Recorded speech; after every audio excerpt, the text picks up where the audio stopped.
মানুষ কি মনে করেছে? মানুষ বলবে আল্লাহ আমি ঈমান এনেছি, বাস তারে আমি মুক্তি দিয়ে দিলাম। ওয়াহুম লা ইফতানুন, আর ঈমানদারকে পরীক্ষা করা হবে না। মানুষ কি এমনটা মনে করে? ঈমান আনছো তো পরীক্ষার জন্য তুমি প্রস্তুত হয়ে যাও। ঈমান যারা আনছি পরীক্ষা দিতেই হবে, পরীক্ষার মধ্যে পড়তেই হবে। তা আল্লাহ বলেন আহাসিবান নাস, মানুষ কি মনে করে আইয়ুতরাকু, তাকে এমনি ছেড়ে দেওয়া হবে, আইয়াকুলু আমান্না, যে আমি আল্লাহ তোমার উপর ঈমান আনলাম, এই কথা বলার কারণে তাকে ছেড়ে দেওয়া হবে। ওয়াহুম লা ইফতানুন, আর তার পরীক্ষা নেওয়া হবে না। মানুষ কি এমনটা মনে করে? না। তাহলে বলেন আপনাদের থেকে আমি শুনতে চাই, ঈমান আনছি তো পরীক্ষার সম্মুখীন হতে তৈরি আছি তো সবাই? হতেই হবে পরীক্ষা। এক নাম্বার, কোরআনে আল্লাহ যা বলেছে নিশ্চিন্তে এই আল্লাহ ওয়ালা ছাত্ররা মেনে নিবে। সুবহানাল্লাহ। আল্লাহ যা বলেছে নিশ্চিন্তে, একদম কোনো চিন্তা ভাবনাও করবে না, আল্লাহ বলছে বাস মেনে নিছে।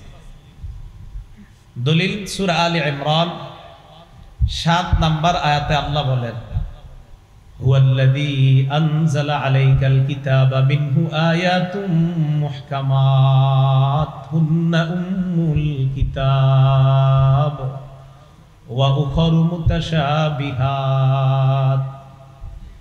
তিনি আপনার উপর কোরআন নাজিল করেছেন, আপনার উপর কোরআন নাজিল করেছেন আল্লাহ। মিনহু আয়াতুম মুহকামাত, এই কোরআনের কিছু আয়াত স্পষ্ট। ওয়া উখরু মুতাশাবিহাত, কিছু আয়াত সাদৃশ্যপূর্ণ। আল্লাহ পাক রব্বুল আলামিন বলেন ফাআম্মাল্লাযীনা ফী কুলুবিহিম যায়গুন ফায়াত্তাবিউনা মা তাশাবাহা মিনহু ইবতিগাআল ফিতনাহ, যাদের অন্তরে বক্রতা আছে, পথভ্রষ্টতা আছে যাদের অন্তরের মধ্যে, তারা ফিতনা করার আশায় সাদৃশ্যপূর্ণ আয়াতের পিছনে তারা পড়ে থাকে। যেগুলার ব্যাখ্যা আল্লাহ দেয় নাই এইগুলার পিছনে তারা পড়ে থাকে ফিতনা করার আশায়। আল্লাহ বলেন ওয়ামা ইয়ালামু তা'ওয়িলাহু ইল্লাল্লাহ, এগুলার ব্যাখ্যা আল্লাহ ছাড়া কেউ জানে না। এরপরেও কিছু মানুষ এগুলার পিছনে পড়ে থাকে, ব্যাখ্যা খোঁজে। তো আল্লাহ বলেন এরা হলো বক্র হৃদয়ের অধিকারী, যাদের অন্তরে বক্রতা আছে, পথভ্রষ্টতা আছে। এবার দেখেন আল্লাহ কি বলে, ওয়ার-রাসিখুনা ফিল ইলমি ইয়াকুলুনা আমান্না বিহি কুল্লুম মিন ইনদি রাব্বিনা, যারা পরিপক্ক জ্ঞানের অধিকারী, যারা পরিপক্ক জ্ঞানের অধিকারী, তারা মুহকাম এবং মুতাশাবিহ আয়াতের ব্যাপারে তাদের বক্তব্য, আল্লাহ যে আয়াত সুস্পষ্ট বর্ণনা করেছেন আর যা আল্লাহ পাক রব্বুল আলামিন অস্পষ্ট রেখেছেন, ব্যাখ্যা যা দেন নাই আল্লাহ, এই সমস্ত আয়াতের ব্যাপারে পরিপক্ক জ্ঞানের অধিকারীরা বলেন আমান্না, আমরা সবগুলা বিশ্বাস করে নিলাম। তারা সব মেনে নেয়। কেন? তারা বলে কুল্লুম মিন ইনদি রাব্বিনা, যেই আয়াতগুলা স্পষ্ট আর যে আয়াতগুলা সাদৃশ্যপূর্ণ সব আমাদের রব আল্লাহর পক্ষ থেকে। যেহেতু আমাদের রব আল্লাহ দিয়েছেন, তাই চিন্তা ভাবনা করা ছাড়াই সবগুলার উপর আমরা বিশ্বাস করে নিলাম। পরিপক্ক জ্ঞানের অধিকারী যারা, তাদের এক নম্বর বৈশিষ্ট্য আল্লাহ কোরআনের সব তারা নিশ্চিন্তে মেনে নেয়। পরিপক্ক জ্ঞানের অধিকারী যারা, তাদের দ্বিতীয় বৈশিষ্ট্য হলো আল মুতাওয়াদিউনা, এরা বিনয়ী হয়। প্রকৃত এলেম একজন আল্লাহ ওয়ালা রব্বানি আলেমকে বিনয়ী বানায়। প্রকৃত এলেম একজন ছাত্রকে বিনয়ী বানায় দেয়। যে এলেম কাউকে বিনয়ী বানায় না বরং অহংকারী বানায়, সেটা প্রকৃত এলেম না। প্রকৃত এলেম মানুষকে বিনয়ী বানায়, ছাত্রকে বিনয়ী বানায়। দলিল বুখারী শরীফের 4388 নম্বর হাদিস, আন আবি হুরায়রা রাদিয়াল্লাহু তাআলা আনহু قال قال رسول الله صلى الله عليه وسلم আতাকুম আহলুল ইয়ামান, আল্লাহ নবী বলেন ইয়ামানবাসী তোমাদের কাছে এসেছে। হুম আরাক্কু আফইদাতান ওয়া আলয়ানু কুলুবা, তাদের অন্তরগুলা বড় নরম, তারা কোমল হৃদয়ের অধিকারী, তাদের অন্তরের মধ্যে দয়া আর দয়া। আল্লাহ নবী বলেন আল ঈমান ইয়ামান, আল্লাহ নবী বলেন ইয়ামানবাসীদের ঈমান হলো মজবুত ঈমান। ওয়াল হিকমাতু ইয়ামানিয়া, ইয়ামানবাসীদের প্রজ্ঞা হিকমত হলো এটা প্রকৃত হিকমত। হাদিসের মাধ্যমে আল্লাহ নবী বুঝায় ইয়ামানবাসীরা হিকমত আর প্রজ্ঞা জ্ঞান অর্জন করার কারণে তারা অহংকারী হয় নাই, বরং তাদের অন্তরগুলা কোমল হয়ে গিয়েছে। প্রকৃত জ্ঞান বিদ্যা তাদেরকে আরো বিনয়ী করে তুলেছে। প্রকৃত বিদ্যা তাদেরকে বিনয়ী বানিয়ে দিয়েছে। আবু দাউদ শরীফ হাদিস নাম্বার 4895 নাম্বার হাদিস। এই হাদিসের বর্ণনাকারী ইয়াজ ইবনে হিমার রাদিয়াল্লাহু তাআলা আনহু قال رسول الله صلى الله عليه وسلم আল্লাহ নবী বলেন ইন্নাল্লাহা আওহা ইলাইয়া আন তাওয়াদউ।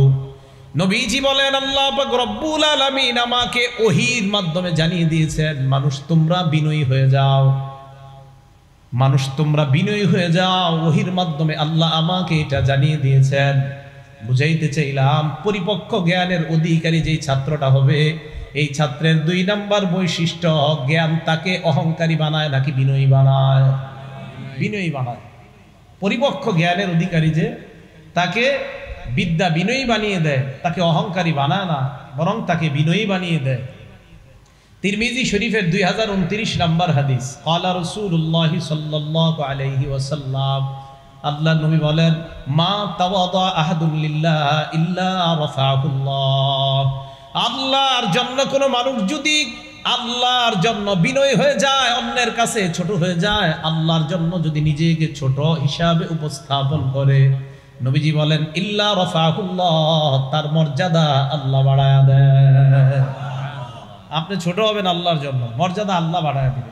পরিপক্ক জ্ঞানের অধিকারী যারা, তাদের জ্ঞান তাদেরকে বিনয়ী বানায়, তাদেরকে বিনয়ী হতে শিখায়, আর ওই বিনয় তাদের মর্যাদা আকাশচুম্বী মর্যাদায় পরিণত করে। এটা বিনয়ের কারণে। তাহলে বলেন আবার প্রথমে আসি, রব্বানি ছাত্রদের 1 নাম্বার সিফাত হলো পরিপক্ক জ্ঞানের অধিকারী হওয়া। আর পরিপক্ক জ্ঞানের অধিকারীর 2টি বৈশিষ্ট্য আলোচনা করলাম। 1 নাম্বার কোরআনে আল্লাহ যা বলছে সন্দেহ ছাড়া প্রশ্ন ছাড়া মেনে নেয়। 2 নাম্বার পরিপক্ক জ্ঞানের অধিকারীকে তার জ্ঞান বিনয়ী হতে শিখায়। আল্লাহ এই মাদ্রাসার সব ছাত্র সহ সারা পৃথিবীর সমস্ত ছাত্রগুলা সহ আমাদের সকলকে আল্লাহ বিনয়ী হওয়ার তৌফিক দান করেন। আমিন। তাহলে এই মাদ্রাসার ছাত্র যারা, রব্বানি ছাত্র যারা, বিশেষ করে রব্বানি আল্লাহওয়ালা ছাত্র আমরা যারা হব, আমাদের 1 নাম্বার সিফাত পরিপক্ক জ্ঞান অর্জন করা। 2 রব্বানি ছাত্র বা আল্লাহওয়ালা ছাত্রের 2য় সিফাত বা 2য় বৈশিষ্ট্য হলো আল মুতামাসসিকু বিল মানহাজিন নববী সাল্লাল্লাহু আলাইহি ওয়াসাল্লাম। 2 নাম্বার বৈশিষ্ট্য আল্লাহর রাসূলের জীবনী আদর্শ আঁকড়ে ধরা। আল্লাহওয়ালা ছাত্রের 2য় বৈশিষ্ট্য নবীর জীবনীকে আঁকড়ে ধরে। যে আল্লাহওয়ালা ছাত্র কখনো নবীর জীবনীর আদর্শের বিপরীতে কিছু করবে, এটা হতেই পারে না। আল্লাহওয়ালা ছাত্র রব্বানি ছাত্রের 2 নাম্বার গুণ, এই রব্বানি ছাত্রটা নবীর জীবনীটাকে আদর্শটাকে নিজের জীবনে বাস্তবে রূপদান করার চেষ্টা করবে। এরাই রব্বানি ছাত্র। বাস্তবিকই দেখা গেছে ছাত্রদের মধ্যে যারা নবীর সুন্নাহের প্রতি বেশি গুরুত্ব দেয়, এদেরকে আল্লাহ আল্লাহওয়ালা বানায় এবং একটা পর্যায়ে তাদেরকে আল্লাহ অনেক মর্যাদায় উন্নীত করে দেন। তাহলে রব্বানি ছাত্র আল্লাহওয়ালা ছাত্রদের 2 নাম্বার গুণ নবীর জীবনী আদর্শ এটা পরিপূর্ণভাবে গ্রহণ করেছে। তিরমিজি শরীফের 2676 নাম্বার হাদিস, 2676। ক্বালা রাসূলুল্লাহ সাল্লাল্লাহু আলাইহি ওয়াসাল্লাম, নবীজির সাহাবা ইরবাজ ইবনে সারিয়া রাদিয়াল্লাহু তাআলা আনহুর বর্ণনা, ওয়াজানা রাসূলুল্লাহ সাল্লাল্লাহু আলাইহি ওয়াসাল্লাম বাদা সালাতিল গাদাতি মাউইজাতান বালিগাতান জারাফাত মিনহাল উয়ুন ওয়া ওয়াদিলাত মিনহাল কুলুব। সাহাবা ইরবাজ ইবনে সারিয়া বলেন, একদিন ফজরের নামাজের পর আল্লাহ নবী আমাদের সামনে ভাষণ দিলেন, খুতবা দিলেন। ফজরের নামাজের পর আল্লাহ নবী ওয়াজ করলেন। ওয়াজের মধ্যে এমন একটা ওয়াজ নবী করলেন যে ওয়াজ শোনার পর সাহাবাদের চোখ দিয়ে পানি পড়া শুরু হয়ে যায়, সাহাবাদের অন্তর প্রকম্পিত হয়ে যায়, অন্তর আল্লাহর ভয়ে কাঁপা শুরু হয়ে যায়। এক পর্যায়ে আল্লাহ নবী বললেন, আমার সাহাবাদের দল, ফাইন্নাহু মাইয়াইশ মিনকুম ইয়ারা ইখতিলাফান কাসীরা, তোমাদের মধ্যে যারা বেঁচে থাকবা তোমরা প্রচুর মতভেদ দেখতে পাইবা, প্রচুর পরিমাণ ইখতিলাফ তোমরা দেখবা, মতভেদ দেখবা। ওই জামানায় যারা এমন একটা অবস্থার সম্মুখীন হবা, ফামান আদরাকা মিনকুম যালিক, তোমরা যদি এমন অবস্থা পেয়ে যাও যে অবস্থায় দেখো মতভেদ আর মতভেদ। আমাদের সাধারণ জনগণরা কয় হুজুর কই যাবো, আপনি কোন এক কথা, আরেক হুজুর কয় আরেক কথা, কয় না সাধারণ জনগণ। আল্লাহ নবী কয় ফাআলাইহি বিসুন্নতি ওয়া সুন্নাতিল খুলাফাইর রাশিদিন আল মাহদিয়িন, ওই ব্যক্তি যেন আমার সুন্নত আর আমার খোলাফায়ে রাশেদার সুন্নত আঁকড়ে ধরে। নবীজি বলেন আদ্দু আলাইহা বিন নাওয়াজিস, হাড্ডি চাবা, যেই দাঁত দিয়ে তোমরা চাবাও, যেই দাঁতের মাধ্যমে তোমরা হাড্ডি চাবাও, চোয়ালের দাঁত দিয়ে আমার সুন্নাহকে তোমরা আঁকড়ে ধরবা। খোলাফায়ে রাশেদা ওই সাহাবাদের সুন্নতকে তোমরা আঁকড়ে ধরবা।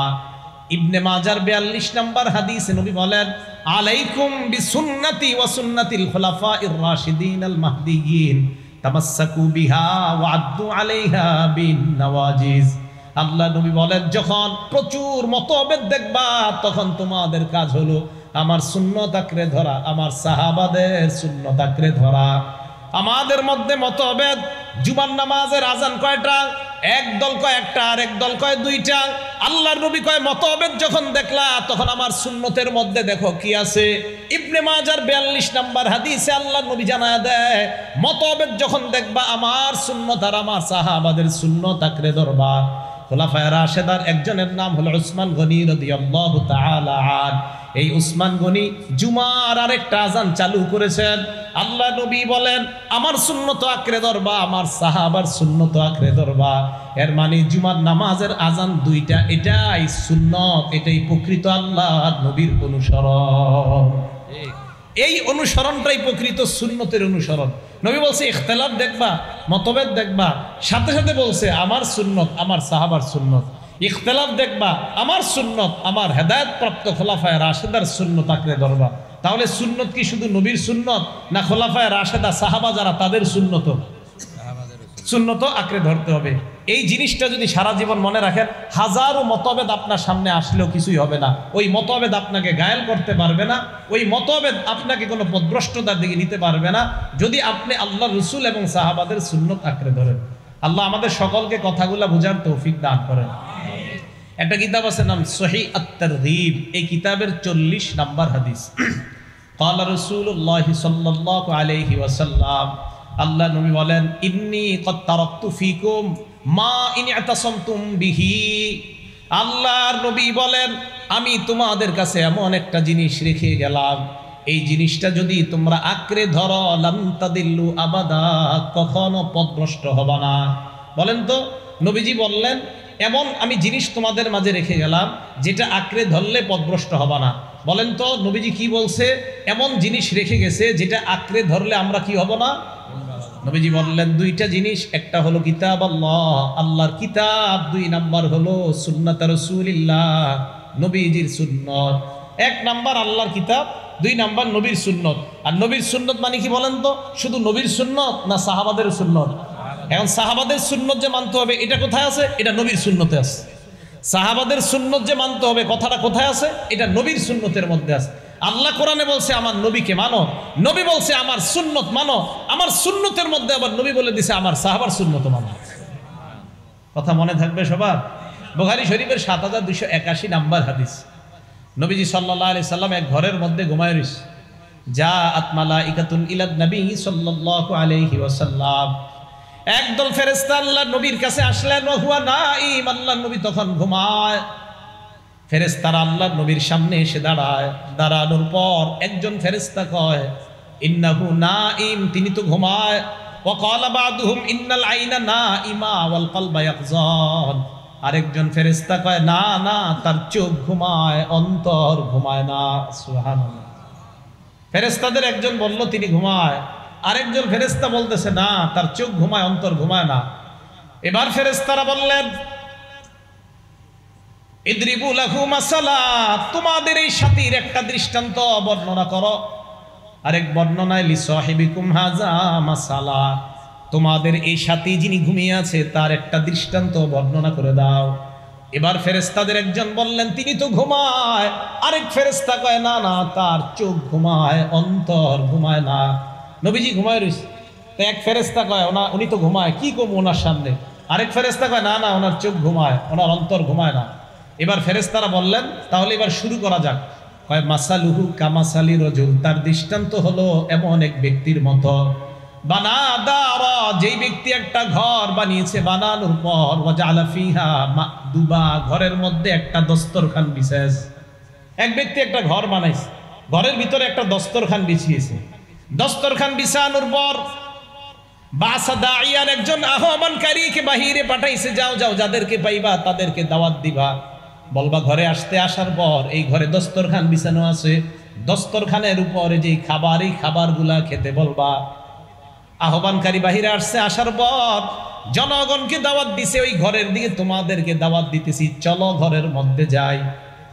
ফামান আজাবাদ দাইয়া দাখালাদ দার ওয়া আকালা মিনাল মাদুবা, আহ্বানকারীর ডাকে যে সাড়া দেয় ওই ব্যক্তি ঘরে আসে, দস্তরখানের খাবার খায়। আবার শুনেন, এক ব্যক্তি ঘর বানাইছে, ঘরে দস্তরখান বিছিয়েছে, একজন আহ্বানকারী বাহিরে গিয়ে দাওয়াত দিতেছে, এই চলো চলো ওই ঘরের মধ্যে খাবার আছে, খাবার যদি খেতে চাও চলো। আহ্বানকারীর ডাকে সাড়া দিয়ে যারা ওই ঘরে আসছে খাবার খেতে পারছে। ওয়ামান লাম ইউজিবিদ দাইয়া, আহ্বানকারীর ডাকে যে সাড়া দেয় নাই, লাম ইয়াদখুলিদ দার, সে ঘরে আসতে পারে নাই।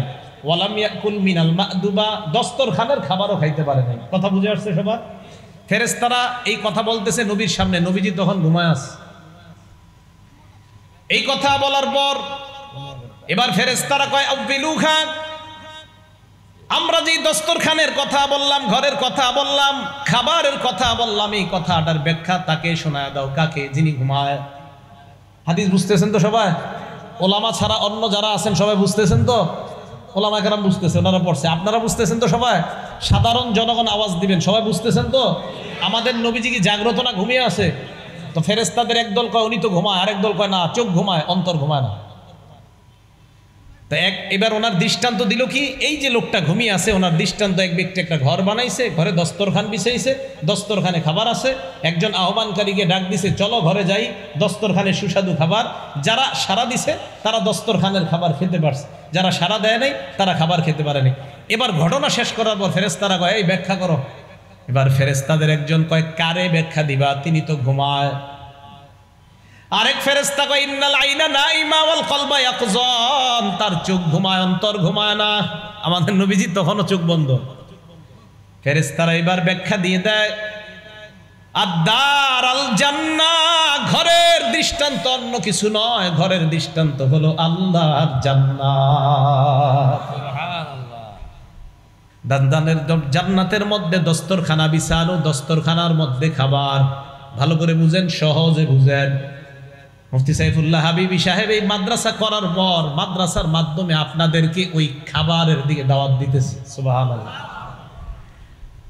ফাদ্দাঈ মুহাম্মাদুন সাল্লাল্লাহু আলাইহি ওয়াসাল্লাম, আহ্বানকারী হলেন মুহাম্মদ সাল্লাল্লাহু আলাইহি ওয়াসাল্লাম। বর্তমানে তো আল্লাহর নবী নাই, তাহলে আমাকে আপনাকে আহ্বানকারী করবে কে? কারা আহ্বানকারী? তারাই হলো আল্লাহর নবীর ওয়ারিস। আর আল্লাহর নবীর ওয়ারিস কারা? উলামায়ে কেরাম। সুবহানাল্লাহ। তাহলে ফাদ্দাঈ মুহাম্মাদুন সাল্লাল্লাহু আলাইহি ওয়াসাল্লাম, আহ্বানকারী হলেন আল্লাহর নবী। ফামান আতাআ মুহাম্মাদান ফাকাদ আতাআ আল্লাহ, যারা আল্লাহ নবীর কথায় সাড়া দিয়ে ওই ঘরের মধ্যে যাবে তারাই আল্লাহর অনুসারী হয়ে যায়। আর যারা নবীর ডাকে সাড়া দিবে না, ফাকাদ আসাল্লাহ, তারা আল্লাহর নাফরমান হয়ে যায়। বলেন নাউজুবিল্লাহ। এবার বুঝেন একটু মন দিয়ে, এখন নবীজি নাই, নবীজির ওই কাজটা উলামায়ে কেরাম করতেছে, ওয়ারাসাতুল আম্বিয়া যারা নবীর ওয়ারিসগণ এই কাজ করতেছে। তাহলে ওয়ারিসগণই এখন আহ্বানকারী, তারাই ওই দস্তরখানের দিকে আমাকে আপনাকে আমাদেরকে আহ্বান করতেছে। এই আহ্বানে যারা সাড়া দিব ইনশাআল্লাহ তারাই জান্নাতে গিয়ে ওই দস্তরখানের খাবার খেতে পারবে। মনে থাকবে কথাগুলা? তাহলে রাসূল আকরাম সাল্লাল্লাহু আলাইহি সাল্লাম আমাকে আপনাকে আমাদেরকে ওই দস্তরখানার দিকে ডাকতেছে। জামিয়া রাব্বানিয়া মাদ্রাসার ছাত্ররা তথা সারা বিশ্বের এই মাদ্রাসা ছাত্ররা আল্লাহ ওয়ালা ছাত্র হওয়ার 2 নম্বর বৈশিষ্ট্য কি? যে আল্লাহ রসুলের সুন্নাহকে আঁকড়ে ধরা। তো আল্লাহ রসুলের সুন্নাহ আঁকড়ে ধরা কিভাবে ধরবে? যেখানে সুন্নত শিক্ষা দেওয়া হয়, আর সুন্নতের বাস্তব শিক্ষা দেওয়া হয় মাদ্রাসায়। তাহলে আল্লাহওয়ালা ছাত্রদের 2 গুণ জানলাম। 1, পরিপক্ষ ছাত্র, পরিপক্ষ জ্ঞানের অধিকারী। 2 নাম্বার নবীর সুন্নাহের অনুসারী। 3 নাম্বার আল্লাহওয়ালা ছাত্রের 3 নাম্বার বৈশিষ্ট্য, এটা সবাই মন দিয়ে শোনেন। আল খাউফু মিনাল্লাহ, আল্লাহকে ভয় করা। সুবহানাল্লাহ। আল্লাহওয়ালা ছাত্রের 3 নাম্বার বৈশিষ্ট্য আল্লাহকে ভয় করা। সূরা আলী ইমরানের 175 নাম্বার আয়াতে আল্লাহ বলেন, ওয়াখাফুনি ইন কুনতুম মুমিনিন, তোমরা যদি ঈমানদার হও আমি আল্লাহকে তোমরা ভয় করো। এবার আমি আপনাদের কাছে জানতে চাই, আশাবাদী ইনশাআল্লাহ আমরা ঈমানদার কিনা? আমরা ঈমানদার কিনা? আল্লাহ বলে যদি ঈমানদার হও তাহলে আমাকে ভয় করো। তাহলে আওয়াজ দিয়ে বলেন আমরা ভয় করি একমাত্র কাকে? ওয়াখাফুনি ইন কুনতুম মুমিনিন, তোমরা যদি ঈমানদার হও আমাকে ভয় করো। তাহলে আল্লাহওয়ালা হওয়ার 3 নাম্বার বৈশিষ্ট্য হলো আল্লাহকে ভয় করা। এবার এই জায়গাটা মন দিয়ে শোনেন, আল্লাহকে ভয় করার অনেকগুলা উপকারিতা আছে, কয়েকটা উপকার মনে রাখবো। আল্লাহকে ভয় করার 1 নাম্বার উপকারিতা, ভাইও বাংলাটা মনোযোগ দিয়ে শোনেন, আল্লাহ হাদিসে কুদসির মধ্যে বলে, দুনিয়াতে আমাকে যে ভয় করবে কিয়ামতের ময়দানে আমি আল্লাহ তাকে নিরাপত্তা দেব। একটা কিতাব আছে নাম সহিহ ইবনে হিব্বান, এই কিতাবের 640 নাম্বার হাদিস। এই হাদিসটা হাদিসে কুদসি। قال الله عز وجل, আল্লাহ পাক রব্বুল আলামিন বলেন, আমার বান্দা ইযা খাফানি ফিদ দুনিয়া, আমার বান্দা যদি আমাকে দুনিয়ার মধ্যে ভয় করে, আম্মানতুহু ইয়াউমাল কিয়ামা, আমি আল্লাহ কিয়ামতের ময়দানে তাকে নিরাপত্তা দেওয়ার ওয়াদা করলাম। আপনাদের কাছে জানতে চাই, আল্লাহর নিরাপত্তা নামা কিয়ামতের ময়দানে আমাদের দরকার আছে না নাই? তাহলে দুনিয়াতে একমাত্র ভয় করতে হবে কাকে? আল্লাহওয়ালা ছাত্র যদি হতে চান, রব্বানি ছাত্র যদি হতে চান, 3 নাম্বার আল্লাহকে ভয় করা। আল্লাহকে ভয় করার 1 নাম্বার উপকার, যারা দুনিয়াতে আল্লাহকে ভয় করবে কিয়ামতের ময়দানে আল্লাহ তাদেরকে নিরাপত্তার চাদরে ঢেকে নেবেন। আল্লাহকে ভয় করার 2 নাম্বার উপকার, কিয়ামতের ময়দানে 7 শ্রেণীর মানুষকে আল্লাহ আরশের ছায়া তলে জায়গা দান করবেন। এর মধ্যে 1 শ্রেণী হলো ওই বান্দা, বুখারী শরীফের 660 নম্বর হাদিসের বর্ণনা, ওয়া রাজুলুন তালাবাতহু ইমরাতুন যাতু মানসিবিন ওয়া জামাল, সুন্দরী বংশীয় কোন সম্ভ্রান্ত নারী আমাকে আপনাকে তার দিকে আহ্বান করছে অপকর্ম করার জন্য। ওই মুহূর্তে ওই যুবক সুন্দরী ওই নারীর সামনে গিয়ে বলে, ইন্নী আখাফুল্লাহ, আমি আল্লাহরে ভয় করি। যেই ব্যক্তি কোন নারীর সামনে গিয়ে বলে আমি আল্লাহকে ভয় করি, অপকর্ম করতে পারবো না, আল্লাহ নবী কয় এই ব্যক্তিটাকে আল্লাহ কিয়ামতের ময়দানে আরশের ছায়া তলে জায়গা দিয়ে দিবেন। তাহলে আল্লাহকে ভয় করার 2 নাম্বার উপকার, কিয়ামতের ময়দানে আল্লাহর আরশের ছায়া তলে জায়গা পাওয়া যাবে। এই হাদিসের মধ্যে আরেকটা অংশ আছে, ওয়া যাকারাল্লাহ খালিয়ান ফাফাদাত আইনা, কিছু বান্দা আছে রাতের বেলা সারা দুনিয়ার মানুষ ঘুমায়, 2টা-3টা বাজে আল্লাহর কাছে নির্জনে বসে বসে আল্লাহরে ডাকে আর চোখের পানি পড়ে। অনেক মানুষ আছে রাত 2টা-3টায় সবাই ঘুমায়, বিবি ঘুমায়, বাচ্চা ঘুমায়, এই ব্যক্তি উঠে আল্লাহরে স্মরণ করে বলে আল্লাহ লা ইলাহা ইল্লাল্লাহ সুবহানাল্লাহ পরে আর চোখ দিয়ে পানি পড়ে। হাদিস দ্বারা বোঝা যায় এই বান্দাও আল্লাহর ভয়ে চোখ দিয়ে পানি আসে, এই বান্দাকেও কিয়ামতের ময়দানে আরশের ছায়াতলে জায়গা দিয়ে দিবেন। তাহলে আল্লাহকে ভয় করার 2 নাম্বার উপকার, কিয়ামতের ময়দানে আরশের ছায়ায় জায়গা পাওয়া যাবে। আল্লাহকে ভয় করার 3 নাম্বার উপকার, গুনাহ মাফ করে দিবে আল্লাহ সুবহানাহু। আপনাদের একটা মজার হাদিস শোনাই, এটা বুখারী শরীফের বর্ণনা, বুখারী শরীফের 3478 নম্বর হাদিস, 3478 নম্বর হাদিস। এই হাদিসটা মনোযোগ দিয়ে শোনেন। রাসূল আকরাম সাল্লাল্লাহু আলাইহি সাল্লাম বলেন, আন্না রাজুলান কানা ক্বাবলাকুম, তোমাদের পূর্বের জামানায় এক ব্যক্তি ছিল। এই ব্যক্তি এমন একজন ব্যক্তি ছিল, রাসাকাহুল্লাহু মালা, আল্লাহ পাক তাকে প্রচুর সম্পদ দান করেছেন। ফাকালা লিবানিহি, এই লোকটা তার সন্তানদেরকে ডাক দিয়ে বললেন, ও আমার সন্তানরা, কি দেখেন কি বলে, ফাকালা লিবানিহি লাম্মা হুদিরা, তার যখন মরণ হবে অবস্থা, মারা যাবে লোকটা, ওই মুহূর্তে ছেলেদেরকে ডাক দিয়ে কয়, আইয়া আবিন কুনতু লাকুম, আমি তোদের কেমন বাবা ছিলাম একটু বলতো। এক ব্যক্তি, তাকে আল্লাহ প্রচুর সম্পদ দিছে, ছেলেদেরকে ডাক দিছে, সন্তানদেরকে ডাক দিয়ে কয় আমি তোমাদের কেমন বাবা ছিলাম একটু বলো তো। সন্তানরা জবাব দেয়, খায়রা আবিন, আপনি উত্তম বাবা ছিলেন, আপনি অনেক ভালো বাবা। এবার ওই লোকটা জবাব দেয়, ফাইন্নী লাম আমাল খায়রান কত্তু, আমি তো জীবনে কোনো ভালো কাজ করি নাই। এরপরেও তোমরা সন্তানরা আমাকে বলতেছো আমি তোমাদের উত্তম বাবা, কিন্তু আমি জীবনেও ভালো কাজ করি নাই। শোনো তোমরা, ফাইদা মুত্তু, আমি যখন মারা যাই, যেহেতু তোমরা বলছো আমি ভালো বাবা, আর তোমরা আমার একজন ভালো সন্তান, আমাকে তোমরা অনেক ভালোবাসো, তাই বলছো আমি একজন ভালো বাবা। ভালো বাবা হিসাবে তোমাদেরকে আমি ওসিয়ত করে যাচ্ছি, ফাইদা মুত্তু, আমি যখন মারা যাব, ফাহরিকুনি, আমাকে তোমরা জ্বালাইবা, সুম্মা সাকুনি, জ্বালিয়ে কয়লা করে আমার ছাইগুলা তোমরা জারমুনি ফি ইয়াউমিন আসিফ, প্রবল ঝড়ের মধ্যে, বাতাসের মধ্যে ছিটাইয়া দিবা। বুঝছেন নি সবাই? ওই ব্যক্তি সন্তানদেরকে কয়, তোমরা তো বললা আমি ভালো বাবা, আমি তো দুনিয়াতে কোনো ভালো কাজ করি নাই, এক কাজ করবা, আমি মারা গেলে আমাকে আগুনে পুরাইবা, আগুনে পুরানোর পর কয়লা বানাইবা, এই ছাইগুলা প্রচন্ড বাতাসের মধ্যে উড়াইয়া দিবা। তো ছেলেরা ওয়াদা দিছে, জি আব্বা ঠিক আছে। মারা গেছে, মারা যাওয়ার পর ফাফা আলুহু, সত্যি সত্যি এই কাজ করছে, পুরাইয়া। আপনারা কিন্তু আবার এই কাজ করেন না, মুসলমানদেরকে পুরানো যায় না, নাকি করবেন? না না, এইগুলা করেন না। তো সত্যি সত্যি কি করছে, এখন তো মাসালা জানি আমরা, এখন আর পুরানো যাবে না। নবীজি আগের যুগের একটা হাদিস আমাদেরকে জানাইছে। তো নবীজি সাল্লাল্লাহু আলাইহি সাল্লাম বলেন, ওই ব্যক্তির বাবা মারা, ওই ব্যক্তি মারা যাওয়ার পর তার সন্তানরা তাকে পুড়িয়েছে, পুরানোর পর তাকে বাতাসের মধ্যে উড়াইয়া দিছে। ওই ব্যক্তির টার্গেট হইল যে আমারে তো আর কোথাও খুঁজে পাওয়া যাবে না, বাস আমি বাইচা গেলাম। জামাআহুল্লাহ, আল্লাহ সব একত্রিত করছে, সুবহানাল্লাহ। একত্রিত করার পর আল্লাহ পাক রব্বুল আলামিন বলে, মা হামালাকা আলা হাযা, কিরে এই কাজ করছো কেন? ওই বান্দা জবাব দেয়, মা খাফাতু, আল্লাহ আপনার ভয় করছে, আল্লাহ আমি আপনার ভয় করছি। আল্লাহ কয় তাই? কয় হ্যাঁ, হাদিসে আসছে, তালাক্কাহু বিরহমাতিল্লাহ, আল্লাহর রহমত তাকে ঢেকে নিয়ে তাকে আল্লাহ মাফ করে দেয়। আল্লাহর ভয় গুনাহ মাফের কারণ। রব্বানি ছাত্রদের 3 নম্বর বৈশিষ্ট্য, তারা আল্লাহকে ভয় করবে। আর আল্লাহর ভয় যখন আমাদের মধ্যে এসে যাবে, তখন আমাদের গুনাহগুলো আল্লাহ মাফ করে দিবে। আল্লাহকে ভয় করার 4 নম্বর উপকার,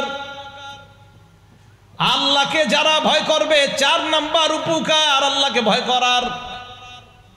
3টা জিনিস আছে এমন, যে 3টা জিনিস মুক্তি দেয় মানুষকে, যেই 3টা জিনিস নাজাত দেয়, মুক্তি দেয় মানুষকে। কয়টা জিনিস? 3টা। ভালো করে মনে রাখবেন, একটা কিতাব আছে আস-সিলসিলাতুস সহিহা, 1802 নম্বর হাদিস। এই হাদিসের মধ্যে আল্লাহ নবী বলেন, সালাসুন মুনজিয়াত, 3টা জিনিস আছে মানুষকে মুক্তি দেয়। 1 নম্বর তাকওয়াল্লাহি আযজা ওয়া জাল ফিস সিররি ওয়াল আলানিয়া, গোপনে প্রকাশ্যে যেই ব্যক্তি আল্লাহকে ভয় করে, ওই ব্যক্তি দুনিয়ার বিপদ আপদ থেকে মুক্তি পেয়ে যায়, আল্লাহ তাকে মুক্তির ব্যবস্থা করে দেয়। গোপনে প্রকাশ্যে সর্ব অবস্থায় আল্লাহকে ভয় করে। 2 নাম্বার ওয়াল কাউলু বিল হাক্কি, সত্য কথা বলে। ফির রিজা ওয়াস সাখাত, কেউ সন্তুষ্ট হোক বা অসন্তুষ্ট হোক, এই লোকটা সত্যি কথা বলে। এই লোকটাও সত্যি বলার কারণে সামান্য সময় বিপদে পড়লেও আল্লাহ পাক রব্বুল আলামিন দুনিয়া আখিরাতে তাকে মুক্তির ব্যবস্থা আল্লাহ করে দিবেন। 3 নাম্বার ওয়াল কাসদ, যেই ব্যক্তি মধ্যম পন্থা অবলম্বন করে, সচ্ছলতার সময় এবং দারিদ্রতার সময় মধ্যম পন্থা যেই ব্যক্তি অবলম্বন করে, এই ব্যক্তিকেও আল্লাহ পাক রব্বুল আলামিন বিপদের সময় মুক্তির ব্যবস্থা করে দেন। তাহলে এর মধ্যে 1 নাম্বার ছিল কি? আল্লাহকে ভয় করা। তো জেনে নিলাম আমরা আল্লাহকে ভয় করার 4 নাম্বার উপকার, বিপদ আপদ থেকে আল্লাহ মুক্তি দান করেন। 5 নাম্বার উপকার আল্লাহকে ভয় করার, জান্নাতে যাওয়ার রাস্তা আল্লাহ সহজ করে দেয়। তিরমিজি শরীফের 2450 নাম্বার হাদিস, 2450, ক্বালা রাসূলুল্লাহ সাল্লাল্লাহু আলাইহি ওয়াসাল্লাম, আল্লাহ নবী বলেন, মান খাফা আদলাজা ওয়া মান আদলাজা বালাগল মানজিলা। ভালো করে শুনেন, মান খাফা আদলাজা ওয়া মান আদলাজা বালাগল মানজিলা। আল্লাহর নবী বলেন, যেই ব্যক্তি ভয় পায়, আমি মনে হয় ওই সময় যদি রওনা করি আমি আমার কাঙ্ক্ষিত গন্তব্যে পৌঁছতে পারবো না, আমি লক্ষ্যে পৌঁছতে পারবো না। ওই লোক চিন্তা করে, আমি যদি সকাল 10টায় রওনা করি, না না, আমি যেই উদ্দেশ্যে রওনা করলাম আমার উদ্দেশ্য হাসিল হবে না। এই খফার অনুবাদ এটা, মান খাফা, যে ব্যক্তি এই ভয় করে, ব্যাখ্যা আসছে, আল্লাহ ইয়াসিলা ইলাল মনজিল ফিল মিআদ, সময় মতো সে তার মঞ্জিলে পৌঁছতে পারবে না। ওই ব্যক্তি কি করে? আদলাজা, ভোরে ভোরে রওনা করে। জ্ঞানী ব্যক্তিরা ভোরে ভোরেই রওনা করে, বরং রওনা করে গুলিস্তান, সায়েদাবাদ গিয়ে ফজরের নামাজ পড়ে। এরপরে ওখান থেকে রওনা করে, কেন?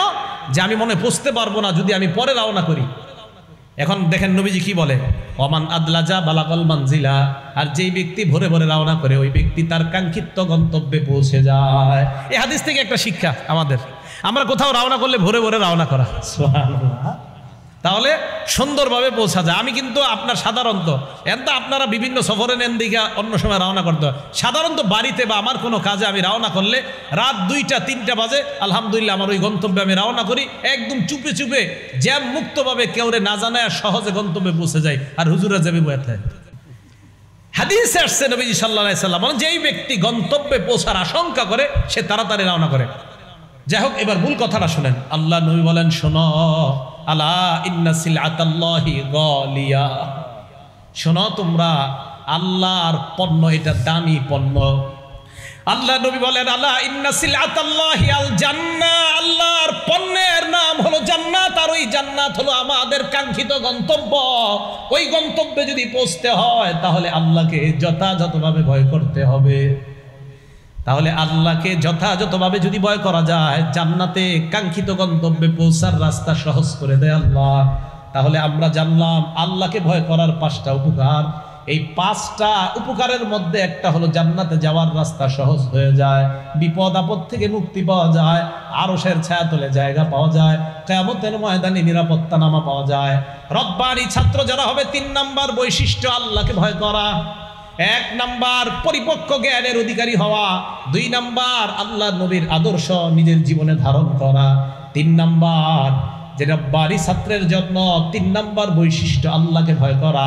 4 নাম্বার রব্বানি ছাত্রের বৈশিষ্ট্য সবরু, ধৈর্য ধারণ করা। বলেন কি করা? ধৈর্য ধারণ করা। ধৈর্য 3 প্রকার। বলেন ধৈর্য কয় প্রকার? 1 নাম্বার সবরু আলাল বালাই ওয়াল মুসাইব, বিপদ আপদে ধৈর্য ধারণ করা। 2 নাম্বার সবরু আলাত তাআ, আনুগত্য করতে গিয়ে ধৈর্য ধারণ করা, বিপদ আপদে ধৈর্য বুঝি। 2 নাম্বার আনুগত্য করতে গিয়ে ধৈর্য ধারণ করা। নামাজে আপনি দাঁড়াইলেন, ইবলিস বারবার আপনাকে ধোঁকা দিতে চায়, আপনি ধৈর্যের সাথে ইবলিসের মোকাবেলা করা, এই যে আনুগত্যে ধৈর্য। হ্যাঁ, আনুগত্যে ধৈর্য। ওয়াজে এখন বসে আছেন আপনারা, মাঝখানের 2-1 জন ইবলিস কয়, আরে আর কত গরম লাগতেছে ওডেনতে। শেষে একজন আল্লাহওয়ালা পীর সাহেব আসবেন, তো এখন আব্দুল হাফিজ সাহেব হুজুর আসবেন, তো হুজুর এসে মুনাজাত করবে, কথা বলবে দামি দামি কথা। এখন আপনাদেরকে এই দামি কথা না শোনা ইবলিস মাঝখানে 2-1 জনে বলতেছে, এই ওট ওট। তাহলে এই যে বৈশা রয়েছেন, ধৈর্যের প্রয়োজন আছে না নাই? হ্যাঁ, এটা আনুগত্যের ধৈর্য।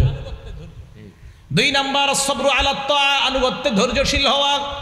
3 নাম্বার সবরু আলাল মাসিয়া, অথবা সবরু আলাল ইজতিনাবি আনিল মাসিয়া, গুনাহ থেকে বেঁচে থাকার জন্য ধৈর্য ধারণ করা। গুনাহ থেকে বাঁচারও কিন্তু বহুত ধৈর্যের প্রয়োজন। ইবলিস বারবার কয়, আরে একটু দেখ, আরে একটু দেখ। সাইফুল্লাহ হাবিব সাহেব বয়ান করছে, তো কি হয়েছে, নাটক সিনেমা না দেখতে কইছে, আজকে শেষ দেখ। হুজুরে কালকে গিয়ে কবি, হুজুর শেষবারের মতো গতকালকে দেখ, এইভাবে আপনাকে দেখাইতে চান। তখন আপনি বলবেন না না না, ইবলিসরে বলবেন না, দেখবো না। এই গুনাহ থেকে বাঁচার জন্য ধৈর্যের প্রয়োজন আছে না ভাই?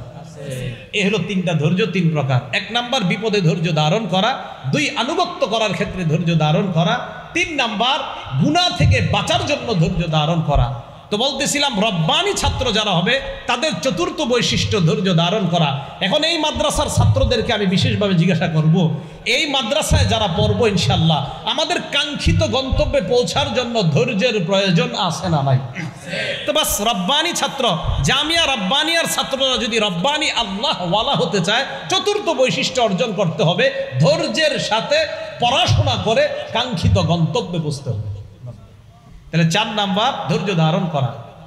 সূরা আনকাবুতের 2 নাম্বার আয়াতে আল্লাহ বলেন, আহাসিবান নাস আইয়ুতরাকু আইয়াকুলু আমান্না ওয়া হুম লা ইফতানুন, মানুষ কি মনে করেছে, মানুষ বলবে আল্লাহ আমি ঈমান এনেছি, বাস তারে আমি মুক্তি দিয়ে দিলাম।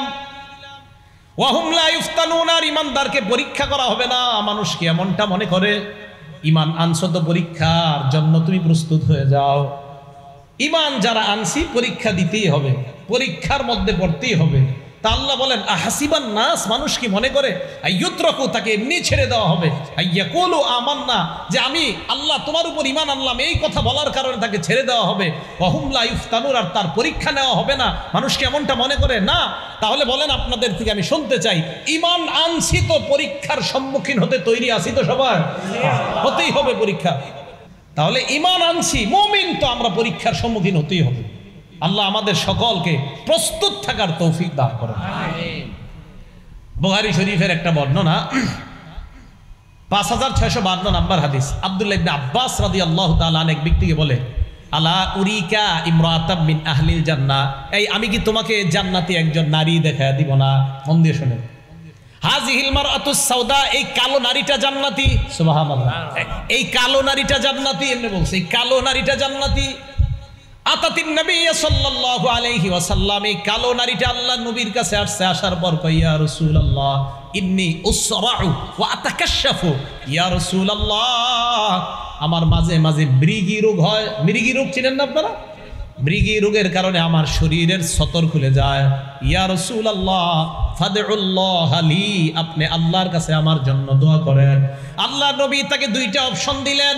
এক নাম্বার, আল্লাহ নবী বললেন আমি তোমার কাছে দুইটা অপশন রাখতেছি। এক নাম্বার, যদি তুমি ধৈর্য ধারণ করো, দেখেন কি কয়, যদি তুমি ধৈর্য ধারণ করো, ইন সবরতি লাকিল জান্নাহ, এই অসুস্থতায় যদি তুমি ধৈর্য ধারণ করো, তোমার ঠিকানা মরার সাথে সাথে জান্নাত। আরেকটা অপশন হলো দাউতুল্লাহ, আমি আল্লাহর কাছে তোমার জন্য দোয়া করি, আইয়ু আফিয়া কি, আল্লাহ যেন তোমাকে সুস্থ করে দেয়, এই দোয়া করি। ওই মহিলা কয়, ইয়া রাসূলুল্লাহ আমি অসুস্থতা চাই না, এই অসুস্থতা নিয়েই আমি ধৈর্য ধারণ করে আল্লাহর জান্নাতি হতে চাই। হুজুর আমি জান্নাতি হতে চাই। আমি চিন্তা করি মাঝে মাঝে এরা কেমন ধৈর্যশীল ছিল। হুজুর আমি মনে পারতাম না। চিন্তা করেন আপনি, নারী কইতেছে না মৃগী রোগ, কত বড় ভয়ঙ্কর রোগ। কয় না হুজুর আমি তাহলে আমি জান্নাতে যাবো, আমি ধৈর্য ধারণ করি। কি আজীব কথা। কয় আমি জান্নাতে যাবো হুজুর, আমি ধৈর্য ধারণ করতে রাজি আছি। পরে ওই নারী বলতেছি, ইয়া রাসূলুল্লাহ আমার তো সতর খুলে যায়, আল্লাহর কাছে শুধু এতটুকু দোয়া করেন আমার সতরটা যেন খুলে না যায়। ফাদা লাহা, নবীজি সাল্লাল্লাহু আলাইহি সাল্লাম এতটুকু অংশের জন্য বললেন, আল্লাহ ওই রোগের দ্বারা তুমি তাকে জান্নাত দিও, আর তার এই যে সতর খুলে যায় আল্লাহ আমি তোমার কাছে দোয়া করতেছি তার এই অবস্থাটা থেকে আপনি তাকে হেফাজত করেন। নারীকে নবী অপশন দিলেন, তুমি এই অসুস্থতায় ধৈর্য ধারণ করলে লাকিল জান্নাত, জান্নাত। আমি অবাক হয়ে গেলাম। ওই নারী কয়, হুজুর আমি ধৈর্য ধারণ করব, আমি জান্নাত চাই। তাহলে ধৈর্য ধারণ করলে জান্নাত পাওয়া যায়। রব্বানি ছাত্র যারা হবে তাদের চতুর্থ বৈশিষ্ট্য, তারা ধৈর্যশীল হবে। তারা কি হবে? ধৈর্যশীল হবে রব্বানি ছাত্ররা। 5 নাম্বার বৈশিষ্ট্য, আসল কথাটা মন দিয়ে শোনেন।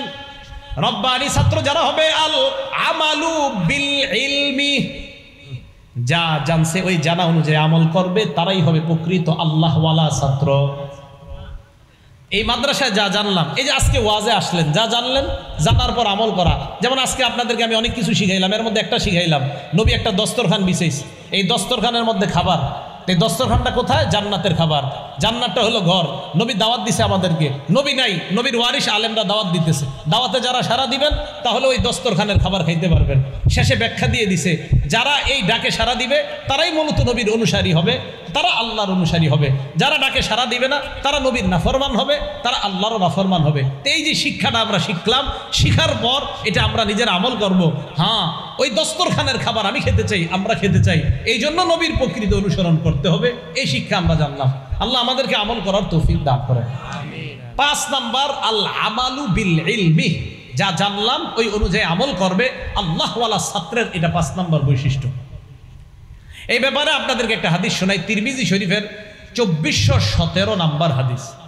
ক্বালা রাসূলুল্লাহ সাল্লাল্লাহু আলাইহি ওয়াসাল্লাম, আল্লাহ নবী বলেন, লা তাজুলু কদামা আবদিন হাত্তা ইউসআলা আন উমরিহি ফিমা আফনা ওয়া আন ইলমিহি ফিমা ফাআলা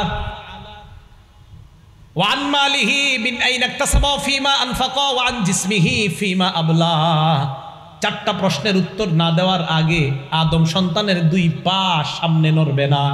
কিয়ামতের ময়দানে আদম সন্তান কোন বান্দার 2 পা একটু নড়বে না 4টা প্রশ্ন না দেওয়া ছাড়া। 1 নাম্বার, আন উমরিহি ফিমা আফনা, জীবন সম্পর্কে জিজ্ঞাসা করা হবে, জীবন কোন কাজে ব্যয় করেছ। 2 নাম্বার, আন ইলমিহি ফিমা ফাআলা, ইলম সম্পর্কে জিজ্ঞাসা করা হবে, ইলম কি কাজে লাগাইছো। 3 নাম্বার জিজ্ঞাসা করা হবে, ওয়ান মালিহি বিন আইনা ইকতাসাবা ফিমা আনফাকা, তোমার সম্পদ কোত্থেকে কামাই করেছো, কোথায় খরচ করেছো। হালাল পথে কামাই করেছো, হালাল খাতে ব্যয় করেছো কিনা, হালাল পথে কামাইজ করেছো কিনা, হালাল পথে উপার্জন করেছো কিনা, হালাল খাতে ব্যয় করেছো কিনা, প্রশ্ন হবে 3 নাম্বার। 4 নাম্বার ওয়ান জিসমিহি ফিমা আবলা, শরীর সম্পর্কে জিজ্ঞাসা করা হবে, এই শরীর কোথায় ধ্বংস করেছো? রাতে দরজা লাগিয়ে মা বাবার আড়ালে তুমি তোমার জীবনের যৌবনের উপর কোন অত্যাচার চালিয়েছো কিনা, কিয়ামতের ময়দানে আল্লাহর কাছে জবাবদিহিতা করতে হবে। জিসমিহি ফিমা আবলা, জীবন শরীর ধ্বংস করেছে কিনা কোনো সন্তান, এটার জবাবদিহিতা আল্লাহর কাছে করতে হবে। তাহলে 2 নাম্বার ইলম, এলেমর প্রশ্ন করা হবে, এই এলেম অনুযায়ী আমল করছো কিনা। রব্বানি ছাত্র, আল্লাহওয়ালা ছাত্রের 5 নাম্বার বৈশিষ্ট্য এলেম অনুযায়ী আমল করা। তাহলে আমি আবার সংক্ষেপে বলি, 1 নাম্বার আল্লাহওয়ালা ছাত্রের বৈশিষ্ট্য পরিপক্ক আলেম হওয়া, আর এটার ব্যাখ্যা দিছিলাম। 2 নাম্বার বৈশিষ্ট্য নবীর সুন্নাহকে আঁকড়ে ধরা।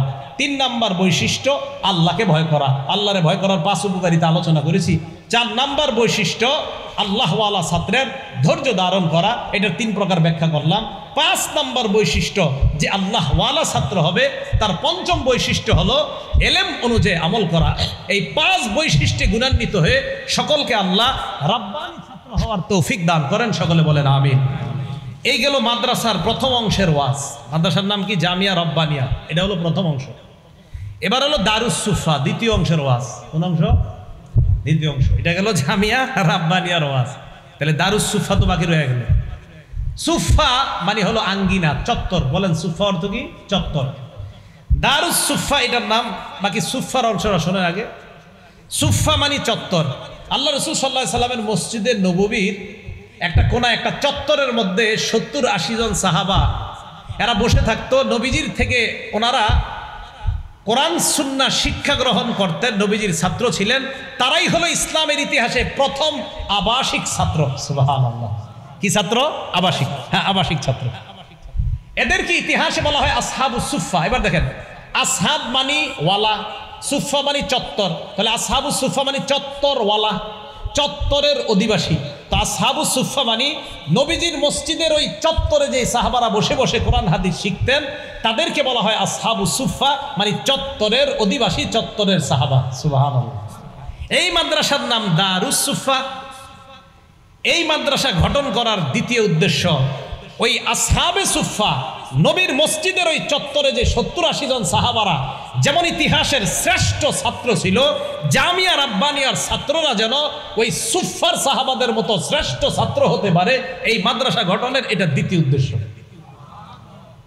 তাহলে সুফা ওই চত্বরে যে ছাত্র ছিল তাদের মতো এই মাদ্রাসার ছাত্ররা হওয়ার চেষ্টা করতে হবে। আসহাবে সুফাদের ব্যাপারে বুখারী শরীফের 442 নম্বর হাদিসের মধ্যে আসছে, আবু হুরায়রা রাদিয়াল্লাহু তাআলা আনহু বলেন, ইন্নী রাআইতু 70 মিন আসহাবিস সুফা, আমি আসহাবে সুফার 70 জনকে এমন দেখেছি, মা আলাইহিম রিদা, আরেক বর্ণনায় মা মিনহুম রাজুলুন আলাইহিম রিদা, তাদের কারো শরীরের মধ্যে আমি বড় কোনো চাদর দেখি নাই, কারো শরীরের মধ্যে দেখছি ইজার, একটা লুঙ্গি, অথবা আও কিসাউন, অথবা ছোট চাদর।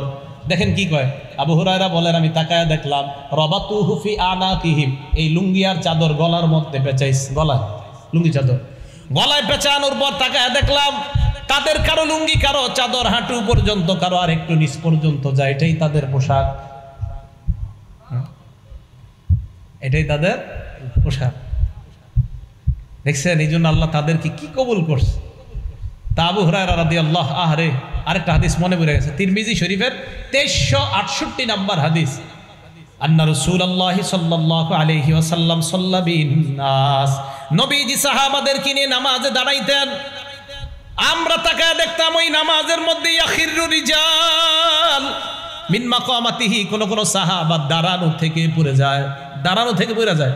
কয় জানুনি কেন? ক্ষুধার যন্ত্রণায়। কিসের যন্ত্রণায়? ক্ষুধা। আমরা কত আরামে, কত সুন্দর এই আরামের মধ্যে শিক্ষার পরিবেশ যে আল্লাহ করে দিছে, সকলে বলেন আলহামদুলিল্লাহ। তাদের ত্যাগের কারণে আজকে আমরা এই আরামে শিক্ষা গ্রহণ করতে পারতেছি। তাদের ত্যাগের কারণে মসজিদে এসির মধ্যে আমরা নামাজ পড়তেছি, এটা তাদের ত্যাগ, নিঃসন্দেহে, কোনো সন্দেহ নাই। এই জন্য একদল ত্যাগী মানুষের মাধ্যমে ভবিষ্যৎ প্রজন্ম এগিয়ে যেতে পারে। আমি রাব্বানিয়ার উস্তাদরা আছে এখানে, ছাত্ররাও আছেন এখানে, এই রাব্বানী আর উস্তাদ ছাত্র আপনারা প্রাথমিক এখন এই মাদ্রাসায়, আপনাদের মাধ্যমেই আপনাদের ত্যাগের কারণে এই মাদ্রাসাটা ইনশাল্লাহ অনেক দূর এগিয়ে যাবে। একদল ত্যাগী হতে হয়, একদল ত্যাগ করতে হয়, তাদের এই ত্যাগটা পরবর্তী প্রজন্ম ভোগ করে। মাগি ভোগ করার অর্থ এই না আপনারা কিছু বান্না, না না, ওই সব আপনারা সদকায়ে জারিয়া হিসাবে আপনাদের আমল নামায় প্রতিটা মুহূর্তে আল্লাহ পাক রব্বুল আলামিন এটা পৌঁছাবে। একদল ত্যাগ করতে হয়। তা আসহাবে সুফফার মধ্যে যারা 70 জন বা 80 জন খুব কষ্ট করে এইভাবে চলাফেরা করে, এই আসহাবে সুফফার শ্রেষ্ঠ একজন ছাত্রের নাম আবু হুরায়রা রাদিয়াল্লাহু তাআলা। কি নাম বলেন তো? আবু হুরায়রা রাদিয়াল্লাহু তাআলা। এই আবু হুরায়রা রাদিয়াল্লাহু তাআলা ক্ষুধার যন্ত্রণায় মসজিদে যখন বসে থাকতো, এক বর্ণনায় আসছে মানুষ দেখে বলতো এটা পাগল, পাগল। মানে ক্ষুধার কারণে ওই যে ছটফট করতো, আপনার জমিনে শুয়ে যাইতো, ছটফট করতো, কিন্তু এটা পাগল, পাগল।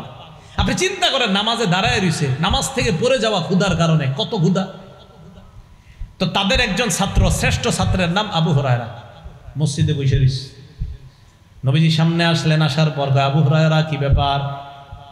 আবু হুরায়রা রাদিয়াল্লাহু তাআলা আন জবাব দেয়, ইয়া রাসূলুল্লাহ সামি'তু মিনকা হাদিসান কাসীরা ফাআনসা।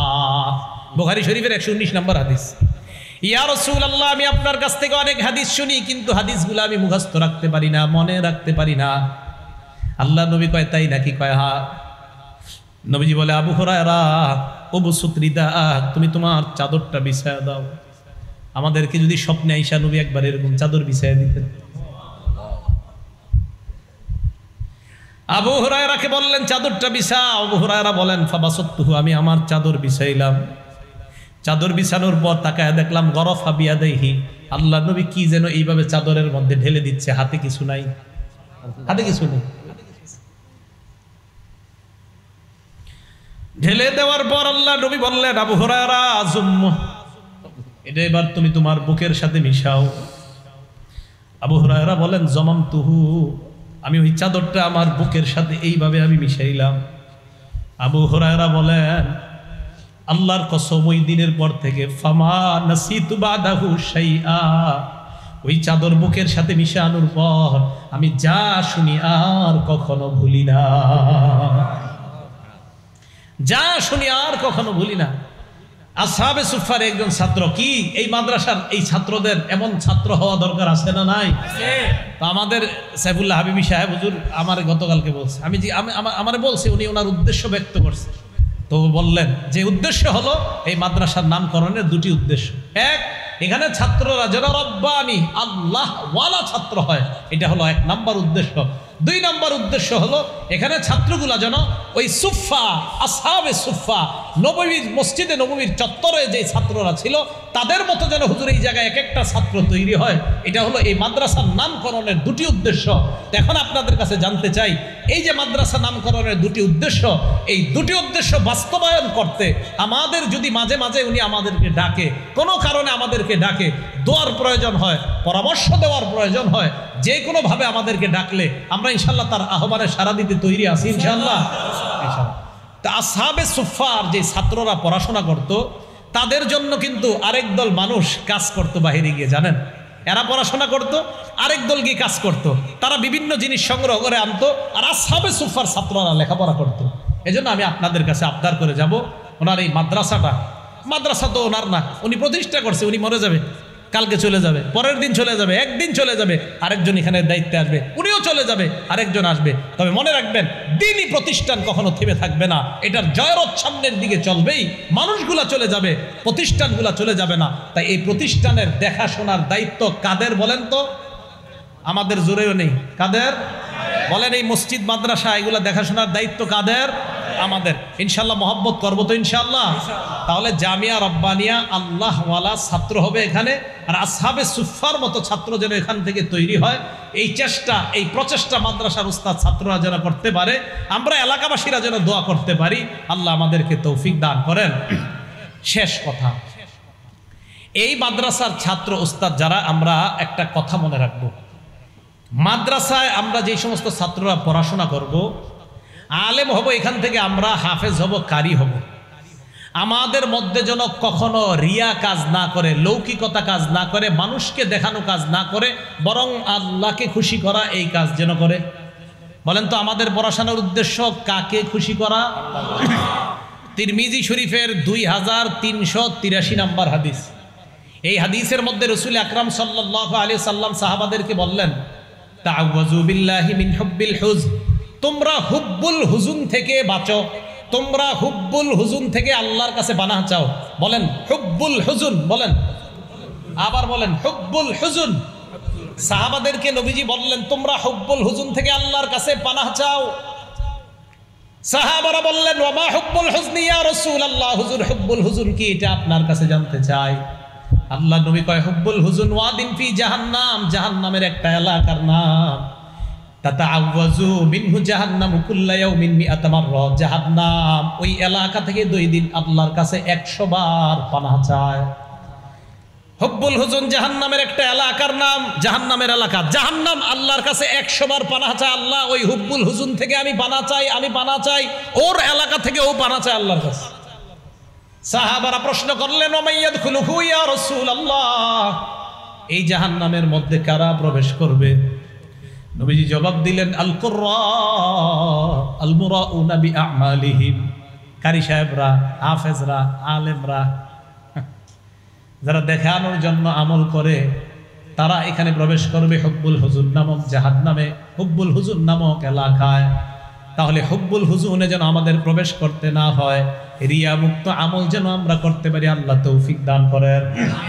তাহলে রব্বানি ছাত্র, রব্বানি আলেম হওয়ার গুণ কয়টা বললাম বলেন তো? 5টা। ভুলে গেছে সবাই? রব্বানি ছাত্র হওয়ার গুণ কয়টা? 5টা। 1 নাম্বার পরিপক্ষ আলেম হওয়া, 2 নাম্বার নবীজির সুন্নতকে অনুসরণ করা, আঁকড়ে ধরা, 3 নাম্বার আল্লাহকে ভয় করা, 4 নাম্বার ধৈর্য ধারণ করা, 5 নাম্বার এলেম অনুযায়ী আমল করা, এলেম অনুযায়ী কি করা? আমল করা। এটা হলো জামিয়া রব্বানিয়া কায়েম করার উদ্দেশ্য। দ্বিতীয় দারুস সুফা, দারুস সুফা এই মাদ্রাসার নাম দারুস সুফা রাখার উদ্দেশ্য আসহাবে সুফা তথা মুহাম্মদ সাল্লাল্লাহু আলাইহি ওয়াসাল্লামের মসজিদে নববীর আবাসিক যে মাদ্রাসার ছাত্ররা ছিল এদের মতো যেন এই মাদ্রাসার ছাত্র গড়ে উঠতে পারে, এই লক্ষ্যে এই মাদ্রাসার নামটি এত সুন্দর রাখা হয়েছে। আমরা আল্লাহর কাছে দোয়া করব এই মাদ্রাসাটা যেন আল্লাহ কবুল করে নেয়, মাদ্রাসার আসাতিজা, মাদ্রাসার তুল্লাব সকলকে যেন আল্লাহ কবুল করে নেয়। সর্বশেষ আবেদন, আব্দুল হাফিজ সাহেব হুজুর, পীর সাহেব হুজুর, শেখুল হাদিস আল্লামা আব্দুল হাফিজ সাহেব হুজুর আসবে, আসার পর আপনাদের সামনে কথা বলবে, আমরা কেউ উঠবো না। হুজুর দিলের খোরাকের জন্য যা যা প্রয়োজন ইনশাআল্লাহ আলোচনা করবে। আল্লাহ পাক রব্বুল আলামিন আমাদের সকলকে যা শুনলাম বললাম এই কথাগুলোর উপর যেন আমরা আমল করতে পারি, আল্লাহ তৌফিক দান করেন।